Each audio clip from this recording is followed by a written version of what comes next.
안녕하세요. 오늘도 은혜 말씀 가족 여러분, 오늘도 은혜 말씀입니다. 오늘도 주님의 은혜와 사랑이 여러분의 하루 속에 가득하기를 축복합니다. 이 시간을 통해 하나님께서 주시는 위로와 평안을 깊이 경험하시기를 바랍니다.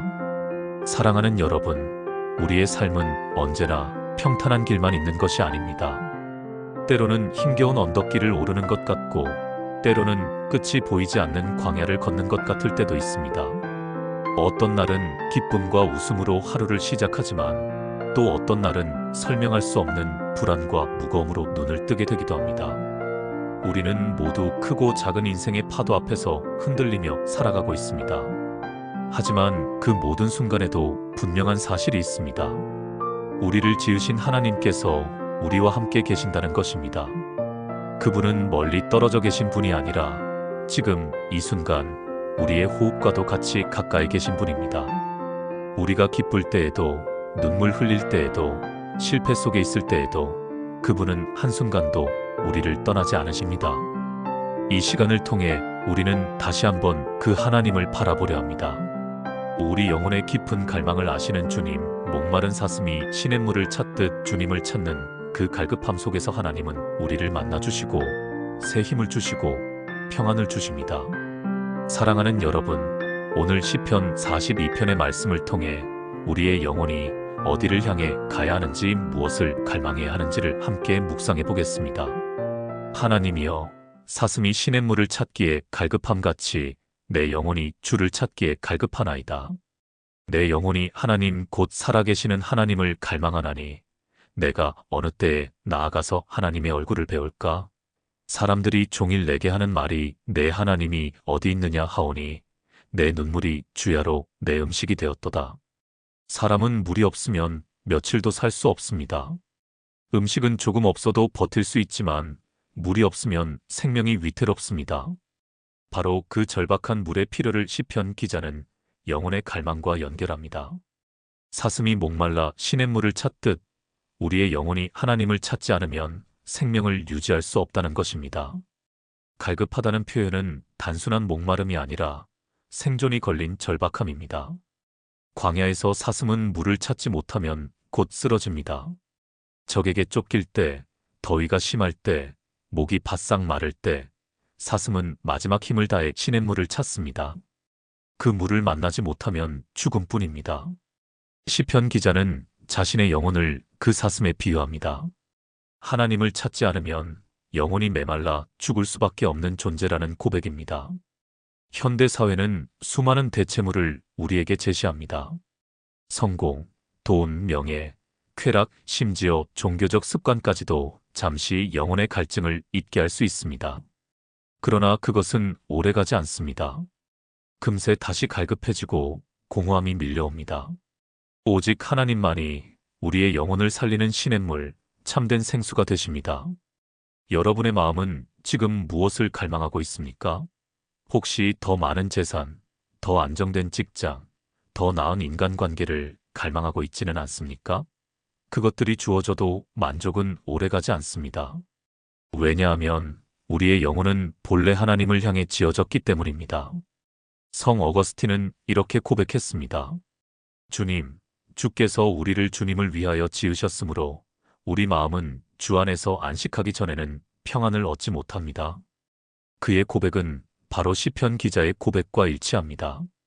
우리 영혼은 하나님을 찾을 때에만 참된 쉼을 얻습니다. 시편 기자는 단순히 하나님이라는 추상적 개념을 찾지 않았습니다. 그는 살아계신 하나님을 찾았습니다.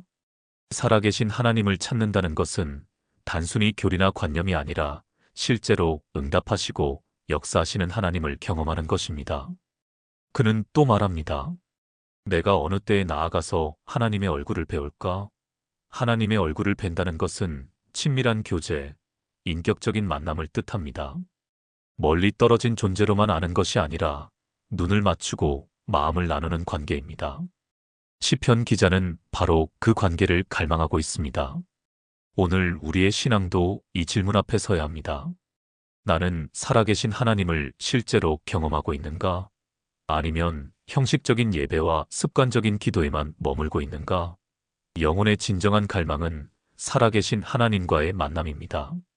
저는 한 성도의 이야기를 들은 적이 있습니다. 그는 교회를 오래 다녔지만 하나님을 실제로 경험하지 못했습니다.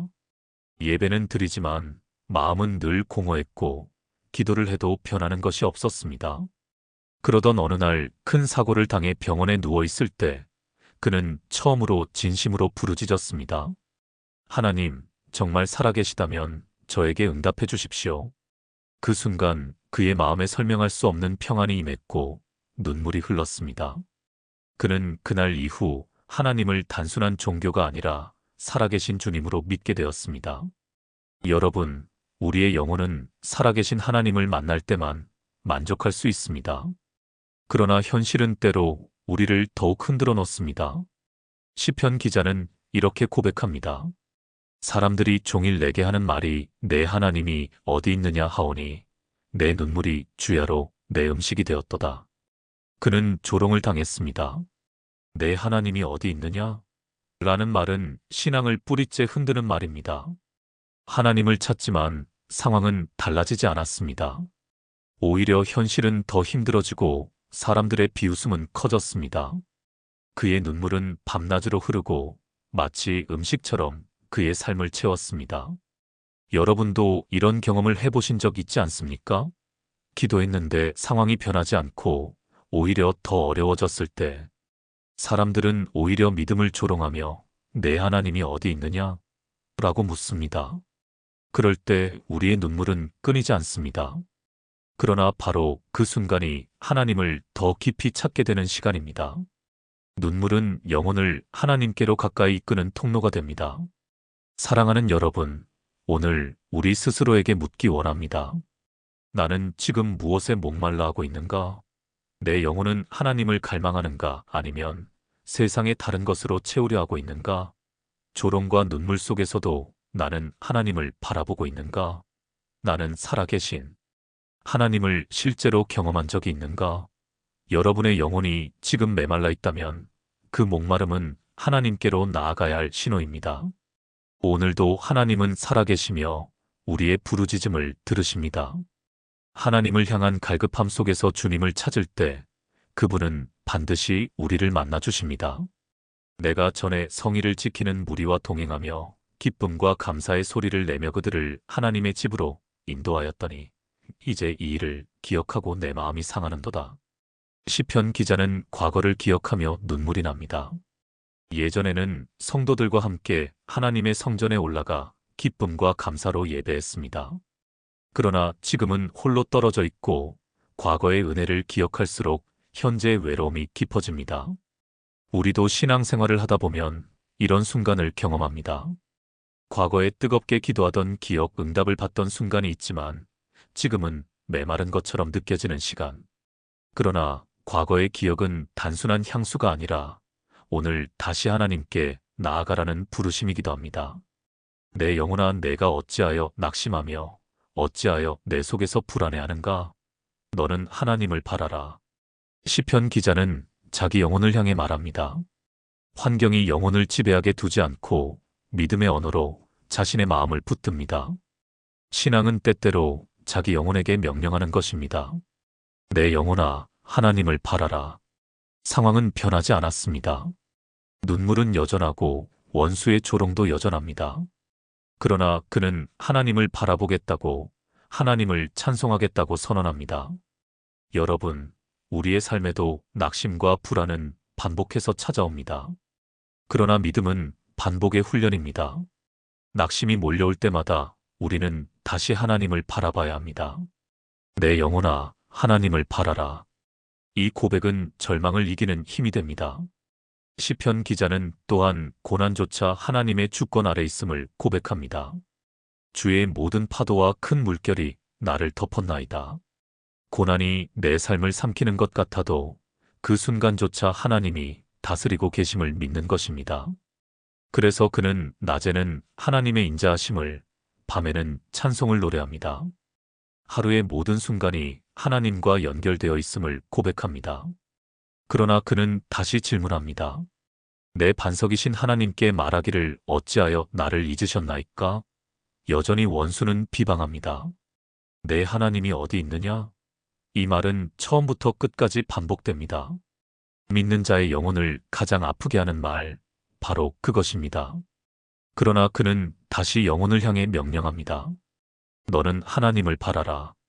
나는 그가 나타나 도우심으로 오히려 그를 찬송하리로다. 사랑하는 여러분, 이것이 믿음입니다. 낙심이 반복되지만 믿음의 고백도 반복됩니다. 하나님을 바라본다는 것은 한 번의 결단이 아니라 날마다 새롭게 고백하는 훈련입니다. 이제 우리 자신에게 물어봅시다. 나는 과거의 은혜를 기억하며 오늘 다시 하나님을 찾고 있는가? 낙심이 밀려올 때 내 영혼을 향해 하나님을 바라라라고 명령할 수 있는가? 고난과 파도 속에서도 하나님의 주권을 믿고 있는가? 원수의 조롱 앞에서도 하나님을 찬송할 수 있는가? 이제 기도하겠습니다. 사랑의 하나님 아버지, 오늘 시편 42편의 말씀을 통해 우리의 영혼을 돌아보게 하심을 감사합니다. 우리의 영혼이 목마를 때 다른 것이 아니라 주님을 찾게 하옵소서. 사슴이 시냇물을 찾듯 저희가 주님의 임재를 갈망하게 하옵소서.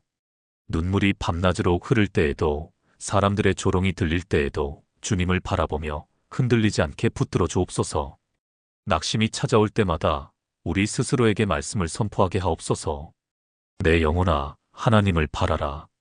이 고백이 우리의 날마다의 고백이 되게 하옵소서. 주님, 우리의 눈물을 기도의 씨앗으로 바꾸시고 조롱 가운데서도 찬송을 올리게 하시는 하나님을 찬양합니다. 오늘도 우리의 영혼을 새롭게 하시고 평안과 소망으로 채워 주옵소서. 예수 그리스도의 이름으로 기도드립니다. 아멘. 사랑하는 여러분, 오늘도 시편 42편 말씀을 통해 우리의 영혼의 갈망을 돌아보았습니다. 사슴이 시냇물을 찾듯 우리의 영혼은 하나님을 찾을 때만 참된 평안을 누릴 수 있습니다. 눈물이 흐를 때에도 조롱이 들릴 때에도 하나님을 바라보는 그 믿음이 우리를 지탱하게 될 줄 믿습니다. 오늘 이 말씀 속에서 조금이라도 위로와 힘을 얻으셨다면 이 채널을 통해 이어지는 말씀 묵상에도 함께 해주시기를 부탁드립니다. 구독과 알림을 설정해 주시면 매일의 삶 속에서 말씀을 가까이 할 수 있는 시간이 계속 이어질 것입니다. 여러분의 영혼이 날마다 하나님의 은혜로 새로워지기를 축복합니다. 오늘도 은혜 말씀과 함께 해주셔서 감사합니다. 주님의 평안이 여러분의 가정과 삶에 늘 가득하기를 기도합니다.